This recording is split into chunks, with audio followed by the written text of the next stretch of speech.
Kita kembali lanjutkan perbincangan, Mas Andika tidak bisa dipungkiri bahwa kemana kemudian para pendukung Anies Baswedan akan berlabuh, anak abah ini menjadi rebutan, menjadi perhatian kita juga. Kalau tadi sempat dikatakan sepertinya terpecah, tapi apakah kemudian dengan Wiz Khalifa kemarin datang pada saat debat mengatakan saya mewakili Anies, itu artinya sudah bagaikan dirijen yang mengkonsolidasi semuanya suara anak abah bahwa akan menuju Mas Pram semuanya. Keunggulan untuk pasangan 3.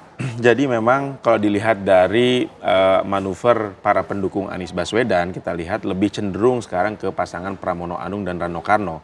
Bahkan juga dalam foto terakhir antara Pramono dan Anies Baswedan itu nampak sekali ya gestur positifnya, aura positif bahwa dukungan Anies ini nampaknya akan mengalir kepada Pramono Anung. Dan kalau kita lihat juga di jalan-jalan sudah banyak posko-posko para pendukung Anies Baswedan yang memberikan dukungan kepada Pramono Anung. Jadi kalau dilihat dari fakta sosial hari ini gitu ya, sangat bisa dibaca jelas bahwa para pendukung Abah ini, Anies Baswedan lebih cenderung memilih Pramono Anung dibandingkan dengan Ridho ya, pasangan Ridho. Ya meskipun tadi Pak Aditya mengatakan dua endorser ini, Pak Jokowi dan juga Pak Anies adalah mantan gubernur DKI Jakarta. Tetapi satu sisi ya sebenarnya mendekati Pak Jokowi bisa jadi memberikan dampak positif, dampak elektoral ya. Bagaimanapun Pak Jokowi juga punya pendukung di Jakarta. Tetapi di sisi lain kalau tidak diantisipatif bahwa masyarakat Jakarta ini cukup evaluatif terhadap performance politik Pak Jokowi dalam Pilpres kemarin ya, yang terkesan sangat cawe-cawe. Nah ini juga hati-hati kalau tidak dimitigasi gitu ya, image ini justru nanti bisa berbalik arah, bisa menggerus ya dukungan orang yang tadi memilih Pak Ridho menjadi tidak gitu ya. Baik. Ya, jadi kalau saya lihat itu satu catatan yang perlu diperhatikan oleh pasangan Ridho ya, pasangan Ridwan Kamil dan Pak Suswono. Yang kedua yang harus dibenahi kalau memang pasangan Ridho ini ingin memastikan keunggulannya ya, menurut beberapa survei mungkin masih ada unggul tapi meskipun tipis. Itu juga harus mengkonsolidasi partai-partai pendukungnya. Kita tahu secara jumlah partai pendukung dari pasangan Ridho ini jauh lebih banyak dibandingkan dengan pasangan Pramono dan Pak Rano gitu ya.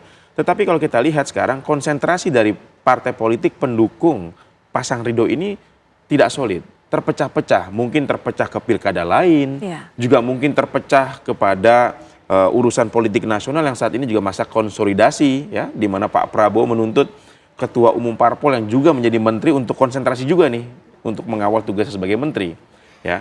Di sisi lain juga jumlah yang banyak ini ya kalau tidak diramu dengan tepat gitu ya oleh dirijen yang solid yang bisa diikuti ya oleh para anggota parpol ini justru akan berbalik arah gitu ya, saling mengandalkan pada akhirnya. Jangan-jangan partai A mengandalkan partai B, partai B mengandalkan partai C dan sebagainya. Pada akhirnya tidak ada yang bekerja di partai politik pendukung Pak Ridho ini, pasangan Ridho ini. Jadi menurut saya di sisa waktu yang ada, pasangan Ridwan Kamil dan juga Pak Suswono ini kalau memang ingin memastikan atau meningkatkan jarak elektabilitas dengan Pramono dan Pak Rano, ya dia harus memanfaatkan mesin partai ini dengan seoptimal mungkin. Iya, bukan sebuah keberuntungan ternyata bagi pasangan Ridho kemudian di belakangnya ini dibawa ada begitu banyak partai. Kalau seperti ini sekarang banyak yang angkat tangan ternyata tidak membantu secara maksimal kampanye ataupun juga kemudian mempromosikan pasangan Ridho ini. Apakah dengan kedatangan Pak Jokowi yang mengatakan ayo kita bantu RK agar menang bisa berpengaruh sebenarnya Mas Aditya? Iya, logika yang ingin disampaikan memang Pak Jokowi itu kayak semacam jangkar ya di antara partai-partai politik pendukungnya Ridho. Tetapi memang yang tadi disampaikan oleh Mas Andika juga bisa kita jadikan catatan buat timnya Ridho bahwa yang menjadi penting itu adalah mereka bersama-sama bergerak bersama untuk memenangkan ini pasangan ini gitu. Jangan kemudian saling mengandalkan satu sama lain, menganggap bahwa ini ini aja yang bekerja karena memang sudah dapat posisi yang lebih baik gitu ya. Gitu ya. Sementara kita hanya pendukung. Nah kalau yang seperti itu memang akan jadi repot sehingga kemudian di dalam pilkada itu kadang yang perlu untuk kita perhatikan ada namanya tim partai, ada namanya tim calon gitu si kandidat baik itu gubernur ataupun calon wakil gubernur. Nah ini kalau nggak sinkron di antara mereka satu sama lain itu akan merepotkan. Baik. Ya. Dan itu yang akan membahayakan bagi tim secara besar gitu ya. Karena saling mengandalkan satu sama lain. Sementara satu sisi Pram dan Rano itu satu partai. Dan partainya juga solid gitu. PDIP itu kan relatif punya pasukan yang menurut saya juga loyalitasnya tinggi gitu ya. Yeah. Jadi menurut saya keuntungan mereka ada di sana. Sementara yang ini pasukannya mau disuruh berbaris, mungkin disuruh berbaris di akademi militer, itu juga agak rumit juga. ya. Dan itu memang disampaikan beberapa politisi menyampaikan beberapa konteks itu ya. Saya juga melihat faktor figur ya, figur Pramono, figur Bang Dul dibandingkan dengan Bang Ridwan Kamil dan Pak Suswono gitu ya. Tantangan bagi pasangan Ridho adalah dia harus bisa lebih mengakar ya di masyarakat Jakarta. Bagaimanapun Pak Pramono dan Bang Dul ini lebih lama quote and quote tinggal di Jakarta ya dibandingkan dengan Kang Emil dan Pak Suswono. Baik. Ya Pak Suswono memang didukung oleh PKS, partai pemenang di Jakarta, tapi Pak Suswono sendiri ini kan bukan figur partai yang selama ini menjadi rujukan dari Partai Keadilan Sejahtera itu sendiri di Jakarta ya. Sehingga sekarang yang saya lihat dari data survei justru ada juga ya cukup besar juga pemilih PKS yang tidak mendukung pasangan Ridho, justru memilih pasangan Pramono dan Bang Dul ya. Dari survei tersebut, maaf saya potong, tapi dari survei tersebut apakah kemudian mereka menyatakan apa alasannya ternyata tidak mendukung Pak Suswono malah berpindah ke paslon nomor 3? Iya, salah satu faktor yang saya baca juga mungkin secara kualitatif nih ya saya melihatnya adalah banyak yang kecewa juga terhadap sikap PKS ya yang awalnya mendukung Pak Anies menjadi tidak mendukung Pak Anies gitu. Jadi ini merupakan bentuk koreksi dari pemilih PKS kepada keputusan partainya ya. Memang PKS itu partai kader, tapi dalam urusan pilkada saya pikir kader-kader PKS juga cukup rasional melakukan kalkulasi dan evaluasi terhadap kebijakan partainya gitu. Baik, partai-partai terpecah konsentrasinya tidak memberikan dorongan maksimal kepada pasangan Ridho begitu walaupun partainya banyak. Jakarta tidak lagi menarik jangan-jangan Mas Aditya sehingga kemudian lebih memilih fokus untuk mengurusi kadernya masing-masing di provinsi-provinsi lain begitu? Ya mungkin ini salah satu dampak dari pilkada serentak ya, yang memang para politisi ini tidak terbayangkan sebelumnya bahwa menghandle ratusan pilkada itu dianggapnya mungkin awalnya mudah gitu ya, karena keserentakan. Distribusi resourcesnya ya, sumber daya dan logistik yang tadinya dianggapnya kemewahan untuk satu atau dua pilkada, ini mereka harus memikirkan banyak lokasi, banyak titik yang harus dikasih perhatian. Itu satu. Yang kedua, jeda waktu di pilkada yang memang pilkada dan juga pilpres yang relatif pendek itu juga, dan ini pernyataan langsung dengan para politisi yang menganggap bahwa ternyata nggak mudah juga untuk memobilisasi sumber daya yang mereka punya.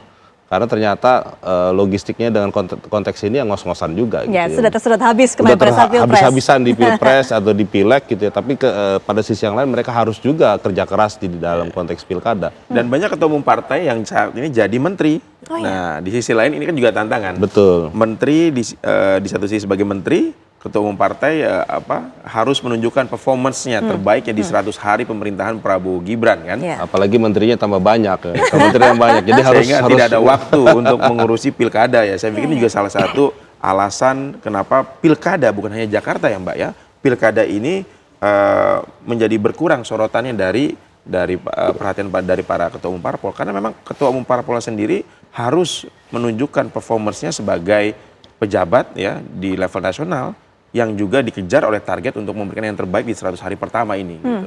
Atau sudah tidak penting lagi bagi masing-masing partai ini untuk bisa menunjukkan cengkeramannya di daerah masing-masing kekuasaannya, bahwa Yogyakarta ataupun juga Jawa Tengah ini milik partai siapa, kemudian Jakarta milik partai siapa. Masih penting nggak dalam kondisi seperti ini, masih relevan nggak sih Mas Aditya? Konstelasi politik pilkada bagi elit masih penting. Jakarta masih dianggap sebagai titik sentral ya, persaingan politik ya, untuk referensi di 2029 mendatang. Apalagi kalau ingin dikatakan bahwa Pak Prabowo ingin segaris dengan apa yang dijalankan ke bawah gitu ya. Maka masuk akal kemudian bahwa memenangkan hampir semua wilayah menjadi sesuatu yang penting gitu ya bagi pemerintah. Pemerintah ini kan kita bicara banyak partai politik yang tergabung di dalam koalisi pemerintahan. Sehingga bagi mereka penting. Jangan dilepas kalau perlu. Ya, apalagi misalkan taruhlah PDIP dianggap belum masuk di dalam koalisi, tetapi ketika ini diambil sama PDIP bisa jadi dan mungkin akan berbeda pandangannya seperti yang dilakukan oleh Anies Baswedan kepada Pak Jokowi pada periode yang lalu. Nah, ini yang dalam perspektif elit itu tidak ingin terulang tentunya. Sehingga menjadi menggariskan bahwa putusan presiden dengan gubernur dan di bawahnya juga di bupati atau wali kota itu juga penting. Iya. Memenangkan itu adalah sebuah pertaruhan. Cuma masalahnya balik lagi, mereka tidak terbayangkan bahwa dengan konteks keserentakan ini tuh ternyata mendistribusikan dan mengalokasikan sumber daya itu tidak mudah. Jadi itu memang perjuangannya juga nggak gampang gitu Betul, ya. betul. Berat sekali. Apalagi ditambah dengan istilahnya keroyokan gitu ya, berkoalisi dan dianggapnya semuanya pada mau keroyokan untuk saweran gitu ya. Dan itu dalam pandangan para politisi nggak ada istilah saweran. Jadi keroyokan rame-rame volunteer itu menurut saya itu tidak mungkin gitu ya. Oke, ya. Kalau dari tadi kita sudah bahas, sepertinya itu banyak PR-PR-nya dari pasangan Ridho. Mulai dari apakah kemudian pendamping Kang Emil ini bisa meningkatkan daya dongkrak elektabilitas dari pasangan Ridho ini. Kemudian juga bagaimana kesulitan partai-partai pendukung. Kemudian juga kita lihat tadi ternyata tokoh yang juga memberikan dukungan adalah ya beda. Status Pak Jokowi bukan lagi presiden seperti dulu. Nah sepertinya PR-nya banyak di pasangan 01. Apakah artinya ini karpet merah ini sebenarnya sudah tergelar untuk pasangan 03? Apalagi kalau kita lihat ada hubungannya dengan survei elektabilitas yang belakangan ini kita lihat. Saya pikir masih jauh untuk mengatakan bahwa meskipun elektabilitas Pramono dan Bang Rano ini cenderung meningkat, ya, sementara pasangan Ridho cenderung stuck, masih jauh untuk mengatakan yang akan menang adalah Pramono dan Bang Rano, ya. Tentu kalaupun ini terjadi gitu ya, sifatnya menurut saya ini akan masuk putaran kedua, ya. Sulit untuk bisa menang satu putaran bagi pasangan Ridho ataupun bagi pasangan Pramono dan Rano gitu ya. Sehingga menurut saya kembali kepada hipotesis dasar saya terkait pilkada nih Pak Adit ya, bahwa yang paling bisa mempengaruhi adalah sang kandidatnya itu sendiri, gitu ya. Kalau kandidatnya itu tidak turun ke lapangan secara maksimal, tidak berinteraksi dengan warga secara banyak waktunya gitu ya, dan juga tidak bisa menghadirkan gagasan-gagasan yang sifatnya segar bagi masyarakat Jakarta yang sangat beragam itu, tentu endorsement dari siapapun tidak akan memberikan dampak yang signifikan, karena pilkada itu terkait dengan figur, ya, terkait dengan figur calon gubernurnya dan calon wakil gubernurnya. Baik. Gitu ya. Ya, cukup rasional para pemilih Jakarta. Kalau melihat kemudian dari apa gebrakan kemudian inovasi yang mereka sampaikan, baik kemudian saat bertemu dengan masyarakat, warga langsung, ataupun juga saat debat berlangsung, seperti apa melihat peta di antara masing-masing pasangan calon ini, Mas Adit ya? Iya, sebenarnya memang kan pendukung tiga calon ini, terutama yang dua utama ini memang kelihatan sudah jelas gitu ya. Kalau kita baca peta di kotaknya saja, itu sebenarnya kita akan bisa menebak bahwa Barat dan Utara itu kan relatif pemilihnya PDIP itu relatif banyak gitu ya. Nah sementara Jakarta Timur, kalau kita perhatikan memang pendukung Muslim itu cukup kuat, dan Selatan. Artinya yang ini selatan dan pusat itu mungkin dia lebih relatif campur atau bahkan mungkin lebih ke Muslim ya. Sehingga dari sisi itu saja, itu sebenarnya mudah kita ingin mengatakan bahwa Pram sama Rano Karno itu akan mudah dapat suara di Barat dan Utara. Tetapi yang pemilih Muslimnya ini akan bisa kemana-mana gitu ya, bahkan seharusnya itu bisa dimiliki secara optimal dari pasangannya Ridwan Kamil dan juga Suswono, karena mereka paling nggak kayak misalkan PKS dia akan bisa dapat basis di Jakarta Selatan atau Jakarta Timur yang memang wilayah Muslimnya cukup dominan gitu ya. Nah ini yang pemetaan sederhana itu saja itu sebenarnya mudah kita bisa lihat dan kita prediksi ya. Tapi ternyata bukan hanya faktor itu saja, irisan-irisan itu, tapi memang balik lagi tadi yang disampaikan oleh Mas Andika bahwa si calon itu tetap harus keliling gitu ya. Makanya saya setuju tuh Pak Jokowi menantang Pak Pram yang bilang katanya Pak Pram bisa nggak untuk keliling sehari 12 kali segala macam, itu memang benar penting gitu ya, untuk bisa paling nggak salaman berkeliling atau silaturahmi dengan kelompok masyarakat. Nah apakah itu dilakukan oleh seluruh calon yang ada, itu menurut saya juga kewajiban, bukannya sunnah. Para calon ini menurut saya, saran saya jangan terlalu sibuk untuk safari ke elit-elit nasional ya.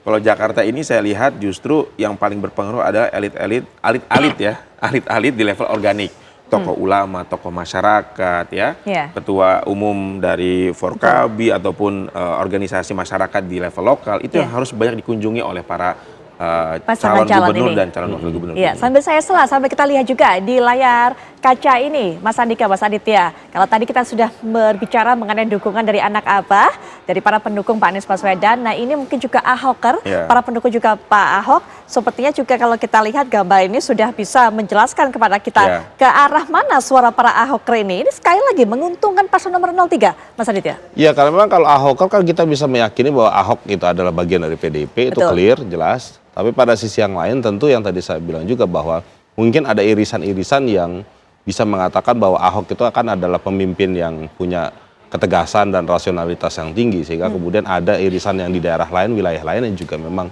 dia punya intensi soal itu. Jadi saya pikir memang itu yang akan jadi menarik gitu ya.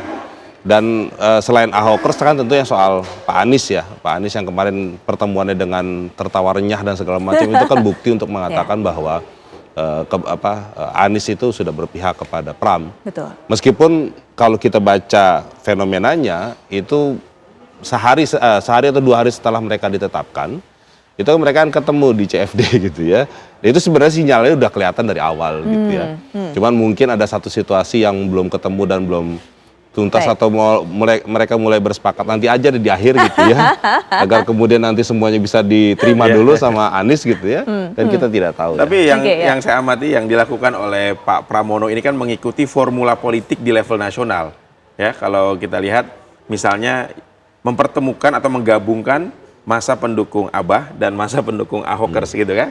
Ini di kontestasi Pilkada 2017 ini kan cukup sangat berseberangan ya. Tetapi sekarang bisa dipertemukan.